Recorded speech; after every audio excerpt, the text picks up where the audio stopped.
आज हम जो स्टार्ट करने जा रहे हैं टॉपिक वो है रिफ्रैक्टिव इंडेक्स एंड कॉन्स्टिट्यूशन। अच्छा जी, लास्ट जो टॉपिक हमने कल डिस्कस किया था उसके अंदर हमने एक वर्ड यूज किया था सोडियम डी लाइन। अगर आपने उसकी रीडिंग की है तो sodium D line, sodium double line इसको हम कहते हैं।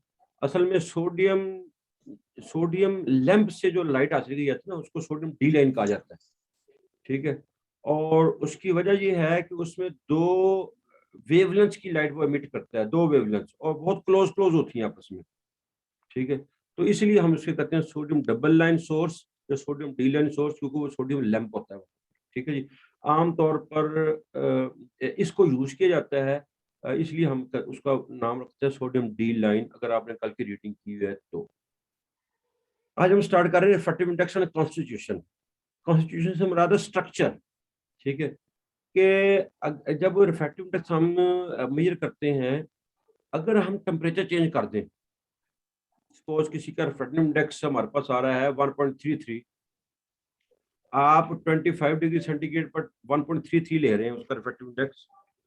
अगर आप उसका टेम्परेचर चेंज कर दें, 30 कर दें, 35 कर दें, तो रिफ्रैक्टिव इंडेक्स चेंज हो जाएगा।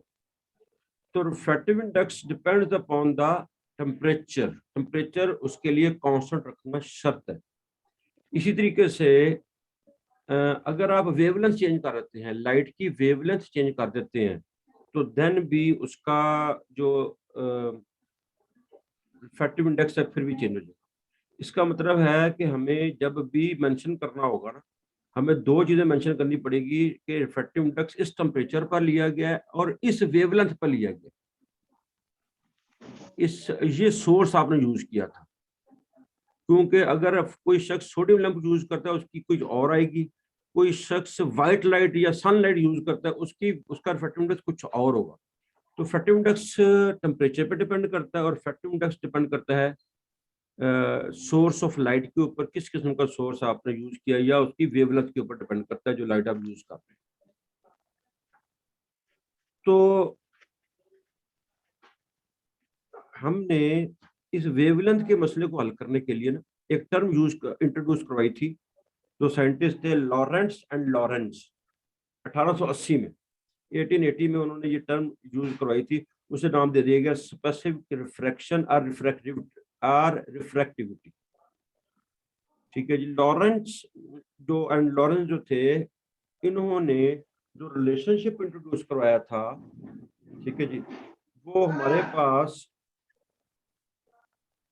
उसका फार्मूला ये है जो उसने फार्मूला दी थी। ठीक है जी। अच्छा, इसके अंदर डेंसिटी एक ऐड हो गई हुई है। एन इसका रिफ्रैक्टिव इंडेक्स है। ठीक है जी। और N square minus 1 over N square plus 2 into 1 by D. D for density है। ठीक है जी। इस रिलेशन में से जो आर है ना हमारा, इसको हम कहते हैं जो उसकी स्पेसिफिक रिफ्रैक्शन है, या इसको रिफ्रैक्टिविटी का नाम दे देते हैं। ठीक है जी।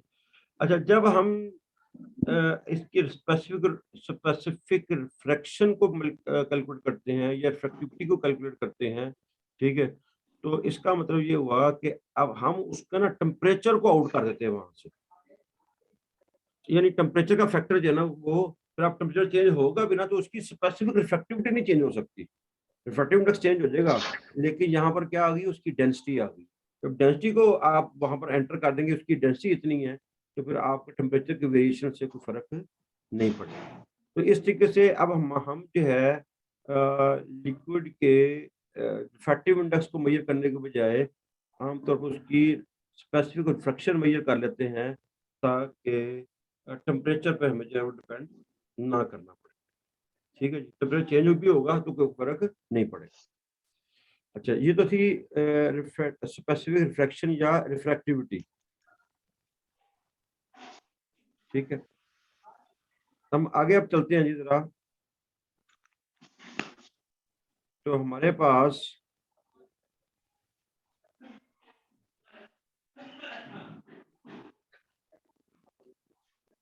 अगली जो टर्मिनोलॉजी आ रही है, या अगली जो टर्म आ रही है हमारे पास, वो है मोलर रिफ्रैक्शन। Molar refraction. ठीक है जी। हाँ, ये बिल्कुल वैसे ही है जैसे हमने रिफ्रैक्टिविटी पढ़ी है, सिर्फ और सिर्फ हमने उस रिफ्रैक्टिविटी को उस कंपाउंड के मोलर मास से मल्टीप्लाई कर दिया है जिसका आप रिफ्रैक्टिव इंडेक्स फाइंड कर रहे हैं। यानी फर्क है, आप वाटर का फाइंड कर रहे हैं तो उसकी मोलर मास होती है 18, ठीक है, तो आप इसको 18 से मल्टीप्लाई कर दें यहाँ पर। यानी जो फार्मूला पीछे पड़ा था उसको हम उसके उस कंपाउंड के मोलर मास से मल्टीप्लाई कर देंगे जो कंपाउंड हमारे पास इफेक्टिव एक्सपेरिमेंट के लिए यूज हो रहा है, ठीक है जी। तो अगर हम जो जो ये जो नई टर्म आएगी इसको आर एम कह देंगे, इसे हम कहेंगे मोलर रिफ्रैक्टिविटी, या इसको हम नाम दे देते हैं मोलर रिफ्रैक्शन का, ठीक है। ये भी टेम्परेचर डिपेंडेंट नहीं है, ठीक है जी। अच्छा, अब उसके बाद इसकी रिफ्रैक्टिविटी के जो हमने निकालने हैं यूनिट्स, ठीक है जी। यूनिट्स जब हम निकालेंगे इसके तो डेफिनेटली आपको पता है ये रिफ्रैक्टिव इंडेक्स है, रिफ्रैक्टिव इंडेक्स का कोई यूनिट नहीं होता, याद रखिए। ये रेशो है दो एंगल्स की, इसका कोई यूनिट नहीं होता है, एन ये खत्म हो गए। सर इसका यूनिट फिर क्या होगा, इसका यूनिट क्या बन जाएगा, डेंसिटी के यूनिट का रेसिप्रोकल ले लें, आपके पास जो है ना रिफ्रैक्टिविटी का यूनिट आ जाएगा। तो हमारे पास डेंसिटी का यूनिट होता है ग्राम पर सीएम क्यूब या किलोग्राम पर मीटर क्यूब, इसका रेसिप्रोकल लेंगे, इसका रिवर्स कर ले, यानी जो तो हमारे पास जो है ना इसके यूनिट्स जो है वो आ जाए।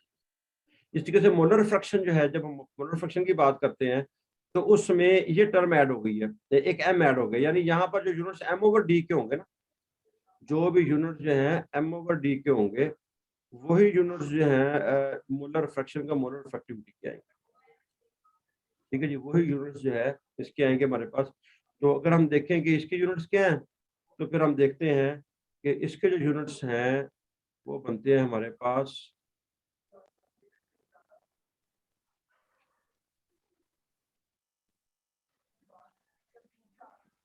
अच्छा जी, वो हमारे पास M over D, mass molar mass का यूनिट होता है ग्राम पर मोल, ठीक है जी। मोलर मास का यूनिट है ग्राम पर मोल, ठीक है, और डेंसिटी का यूनिट ग्राम पर सीएम क्यूब।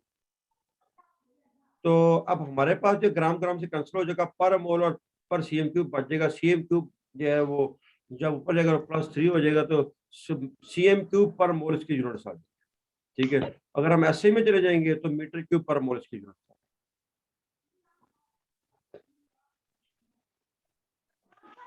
उसके बाद अगर हम देखें तो बस ये दो बातें होगी। उसके बाद है जी molar refraction is additive property. इसका क्या मीनिंग है, इसका मीनिंग ये है कि जब मैं एक एग्जांपल लेता हूँ कि अगर हमारे पास मोलर मास, वाटर का मोलर मास कितना है 18, अच्छा ग्लूकोज का मोलर मास कितना है 180। तो molar mass is an additive property, जितने नंबर ऑफ एटम बढ़ाते जाएंगे उतने ही उसके वेट में इजाफा होता चला जाएगा, ठीक है जी।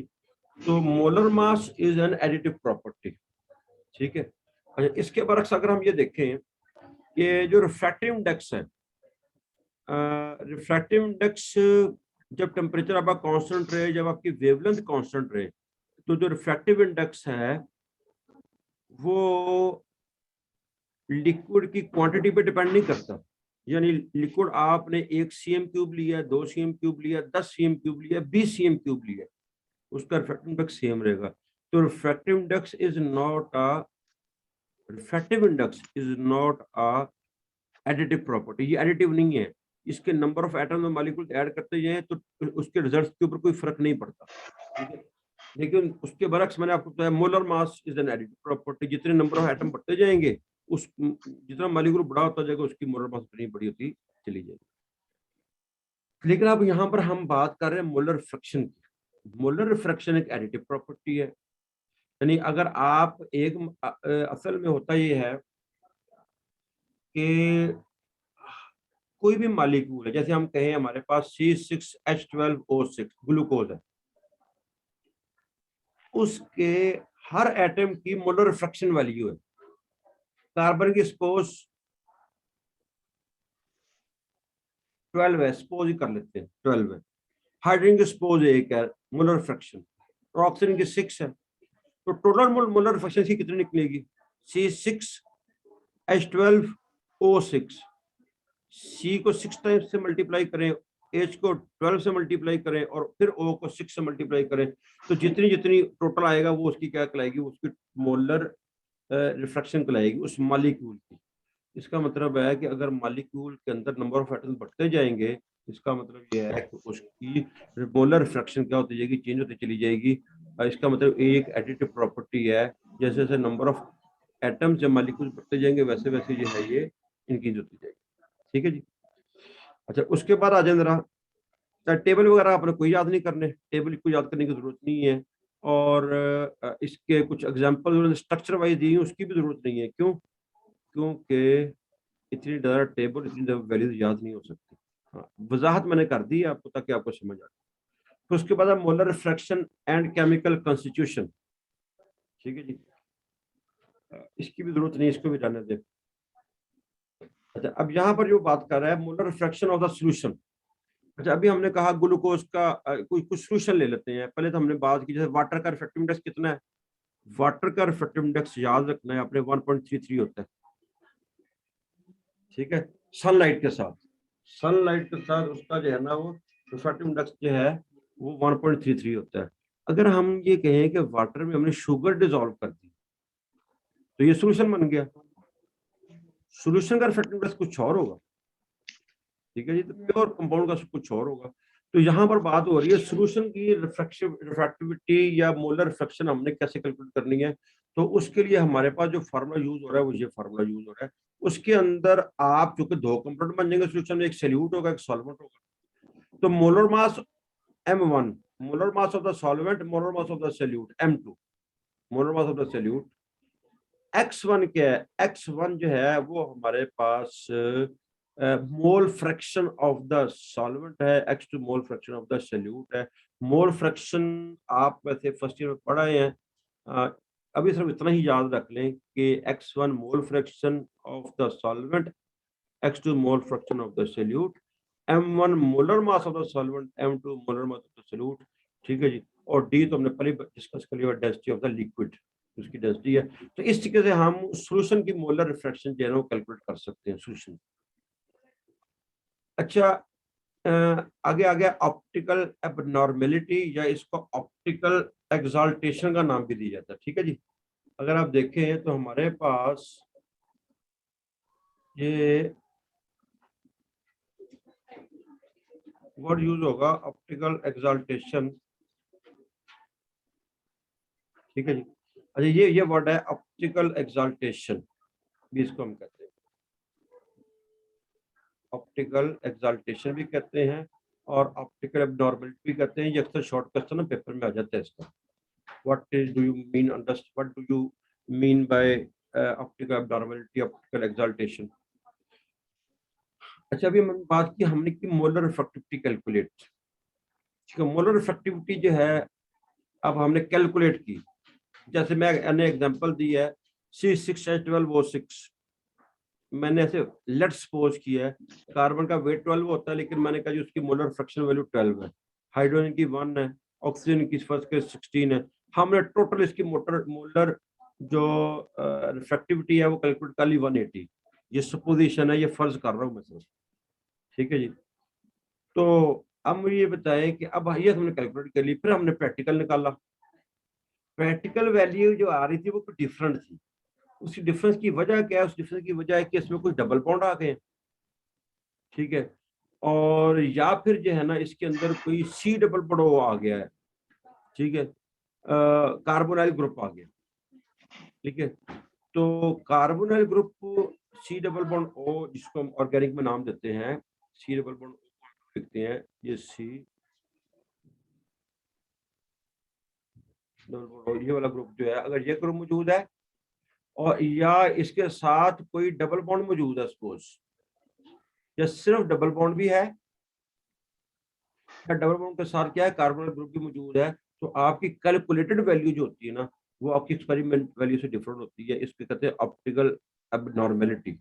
यानी एबनॉर्मल वैल्यू होगी, नॉर्मल नहीं रही वो, अब वो नॉर्मल वैल्यू नहीं होगी, वो थोड़ी सी वैल्यू हट के होगी। इसको हम कहते हैं ऑप्टिकल एक्साल्टेशन या ऑप्टिकल अब जो है ना एबनॉर्मेलिटी। ठीक है जी। तो नीचे उसने एग्जांपल दी हुई है आपको। ठीक है, अगर आप देखना भी चाहें टेबल में, तो ये एक एक एग्जाम्पल जरूर तैयार कर लें बेशक आप, ठीक है, ताकि जो है जी एक एक एग्जांपल बस याद कर लें कि हमारे पास अगर ये कंपाउंड है उसकी ऑब्जर्व ये है, कैलकुलेटेड ये है, ऑप्टिकल एक्साइटेशन जो है ना वो ये होगी, ठीक है जी। जैसे अगर इसको एक की ऑप्टिकल एक्साइटेशन ये आ गई, बस एक ही वैल्यू याद कर लें, ज्यादा से ज्यादा जो जो याद कर लें अगर करनी है, ठीक है जी, बस। तो यहाँ तक अब आपका कोई क्वेश्चन है तो मुझसे आप कर लेंगे, कि यहाँ तक कि मैंने आज पढ़ाना था आपको।